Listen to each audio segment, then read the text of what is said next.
So there's being published, which I think you've heard of. There's self-publishing, which I think you've heard a lot of. How about let's you and I do what I think we should go out and get people calling selfish publishing. I have a blog called Self-Destruct, and I write it for me. I write to have a deadline. But the thing is, after all that just writing away for me, it has over 800 posts, and I've just decided I'd quite like a book version, please. Just for me. Yeah, I mean, not only do I not expect you to be interested in my blogging from 2006, I'm not going to give you or anyone the chance. Instead, I am exploiting Amazon's publishing system to let me make a single paperback just for me. If you want to do this as well, though, it turns out there are some little difficulties, though. So whether it's, in your case, posterity, or in my case, sheer ego, here is what to do, how to do it, and how to avoid at least the problems that I came up with. Hello, I'm William Gallagher, and this is 58 Keys, which, as ever, as always, is for writers like you and me who use and who write on Macs and iPhones and iPads. I do subscribe or support 58 Keys on Patreon. I do rather like that because, I mean, there's so much to talk about in this, but I've got to admit, normally it's stuff that I'm really keen for you and I to talk about loudly so that everybody hears and we all do it. And this time, a bit quieter. I was just going to do this myself, and 800 blog posts, right, turned out to be 600,000 words, and I just fancy a copy on my shelf here. Maybe you have a blog too. Maybe you have an old novel in your desk drawer, maybe text, whatever. This is about making a book just for you, not for anyone else. So actually, any text you like can go in it. Job number one in every case is get your text together. So old Pages documents, Word files, or in my case, text from a WordPress blog, which is actually reasonably easy because I spent a whole 20 seconds looking for this, and I found a WordPress plugin called Print My Blog, which will take all of the text from your blog and will print it. So that could be the end. Thank you very much for watching. When I was going through this, I felt like I had too little control over how it looked, and also it was going to be a lot of money to print it for just a one-off. So I did use Print My Blog, but laboriously I went through it and just got it to create all of the text put it into a PDF. And then I opened the PDF on the Mac. Here, opened it in Preview.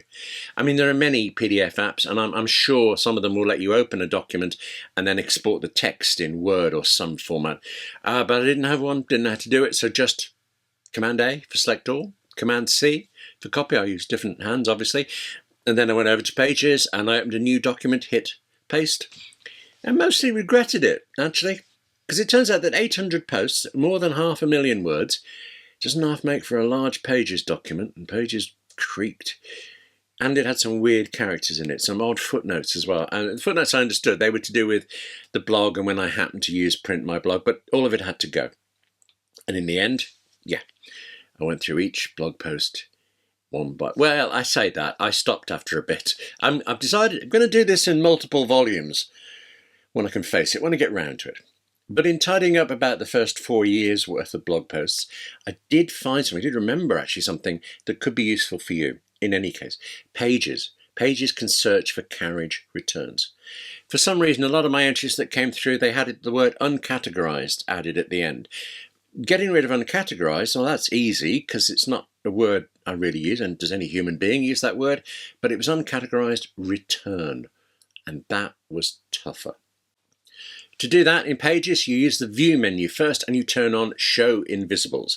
Then you select, in my case, the word uncategorized, but then just one more character. You select the return character, the Pilcrow character after the word.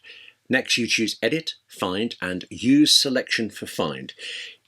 And nothing seems to happen. Don't fully know why. But if you now go to find something, Command F, you get this. You get uncategorized /n, which means that word followed by a return, a carriage return.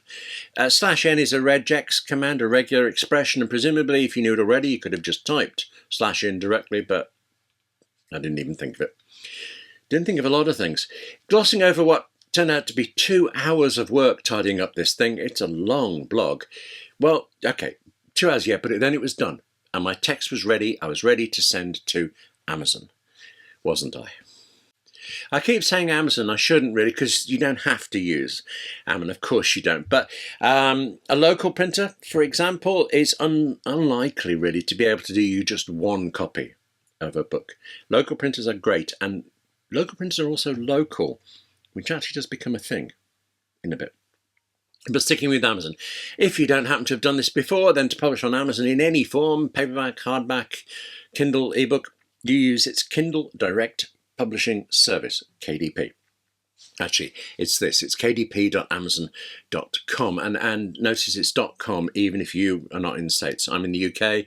We all have to go through the US service to do this. Join KDP, go to the bookshelf section, click on the big Create button. Now, I'm not going to go through everything here because I expect that either you're going to recognize everything or that you'll figure it out very easily as you go through it. But let me skip through some of the steps specifically in order to show you where I had problems, or at least where I had some questions. Starting right at the top, actually, ISBN, the International Standard Book Number. Now, okay, every printed book has an ISBN. Kindle ebooks don't have to, but they can. And you buy an ISBN for your book from a couple of different companies. It depends what country you're in, but there are one or two. Normally, that's it.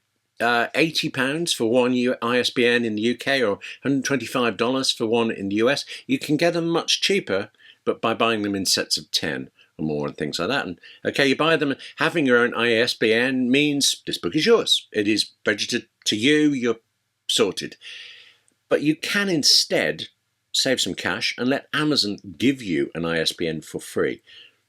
What that really means is that Amazon is now officially the publisher of your book. And I don't really know what difference that actually makes, what true difference that is. But I don't think Amazon's going to do it out of the goodness of their hearts, really. So normally you buy it. But in this case, so what? I'm not going to sell the book. And I would rather it didn't cost me £80 plus whatever the printing cost is. So yeah, let Amazon do it. Let Amazon have its way. Let Amazon give me a free ISBN.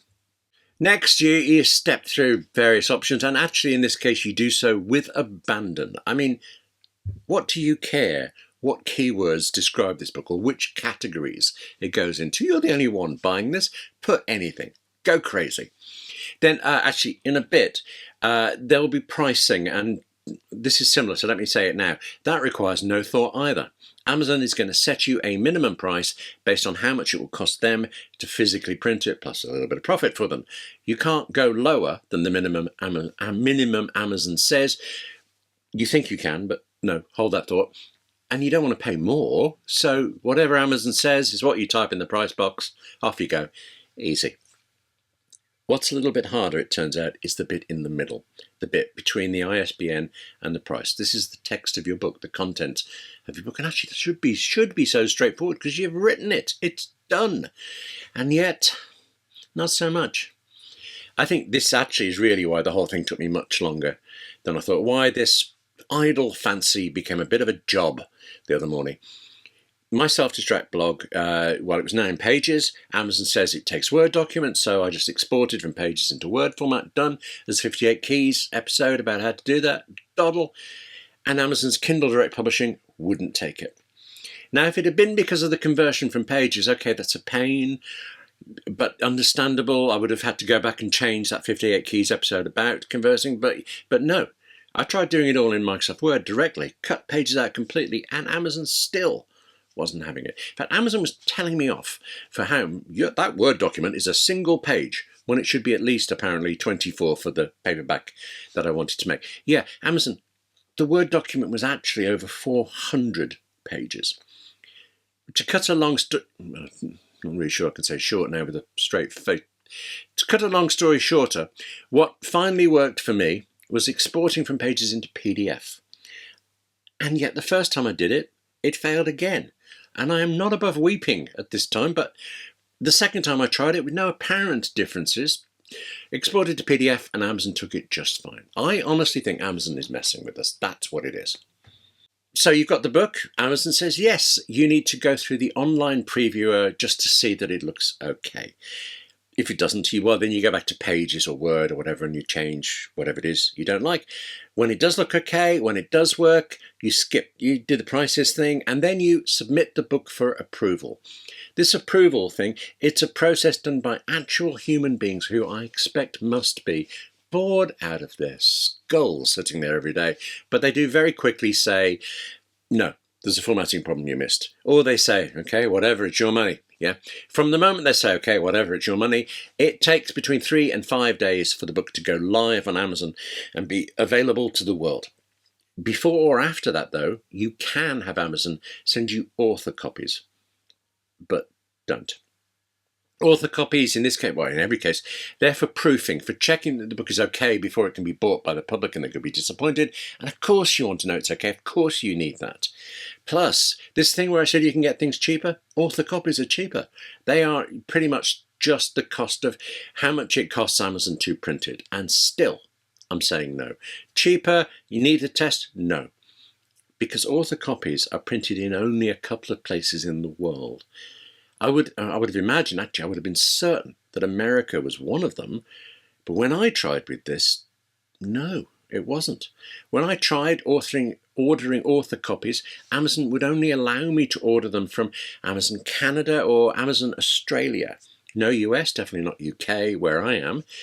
And also, after I'd gone quite far down this rabbit hole, I learned that because they were so far away, it was going to take 10 days for my author copy to reach me. Plus, I then quite quickly that no, it wasn't really 10 days at all, because Amazon Canada, which I tried thinking it was slightly nearer to me, would not let me buy author copies of my own book at all. I never worked out why, but also I don't have to care. Because 10 days? Before 10 days are up, I could get myself a proof copy of the book and then also make any corrections I wanted well within 10 days. And what you do is you put the book live and you just buy it like anyone else. I mean, the thing is, when you do that, the book is printed on demand in your own country or your own state, or at least somewhere much closer to you than 10 days away. So you put it live and you buy it.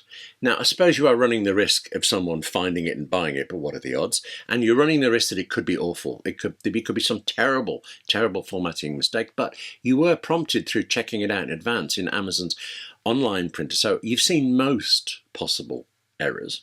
I have found that the online previewer is great for everything except problems to do with the size of the text. I did this once and the book that arrived had this teeny tiny text. It's just, well, also I was older. But then, I just went back through the process with a bigger font, nudged it bigger, sent it out, bought it again. And then in this case of selfish publishing, once it's been bought and dispatched and it's on the way, I can go back to kdp.amazon.com and just unpublish it.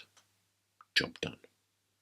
I should say, while you're doing all this, you can do all of this with making a Kindle book. It doesn't have to be a paperback. You can make a Kindle book out of your writing, and I did that. Mostly because I couldn't actually think of a reason. Why not? Yeah. Plus, with Kindle, the gap between Amazon approving the book and it being on sale is reduced from days to minutes. So within hour, 2 hours or so of putting my blog post through KDP to go on Kindle, it was on Kindle. I bought a copy immediately and then, just like I said, went back into KDP and unpublished the Kindle version. I'm missing a trick here, aren't I? I should be trying to sell you some books. Yeah. I'm not kidding though, seriously. I mean, that one's for sale. So is the Jane Austen, very good. Self-Distract, this book I'm using as an example here. Truly, that is just for me, and actually just for this shelf here behind my Mac, where I keep selected magazines and books that I've done. My Doctor Who audios from there too, and I like that shelf. I like having things that I've done and I've created, and I like that my blog is going to be up there in some form. I do accept that there's got to be a certain amount of excessive mad ego in publishing your own writing in your own book, but it's just for an audience of one, isn't it? Just one writing tip, though, if I may. Don't read your blog or your text until it's in paperback. I am actually, because I went through changing things, I read quite a bit on the way, and I'm quite pleased with some of them, but others, God, what was I? Was I ever that young? Anyway, that's it for this edition of 58 Keys. I'm now going to sit on the doorstep and wait for my book to be delivered and snatch it away and put it on the shelf. You're being very patient with me now. Thank you very much for watching. Take care of yourself. Write more, possibly publish some more. It's the writing I care about the most, and I'll see you soon.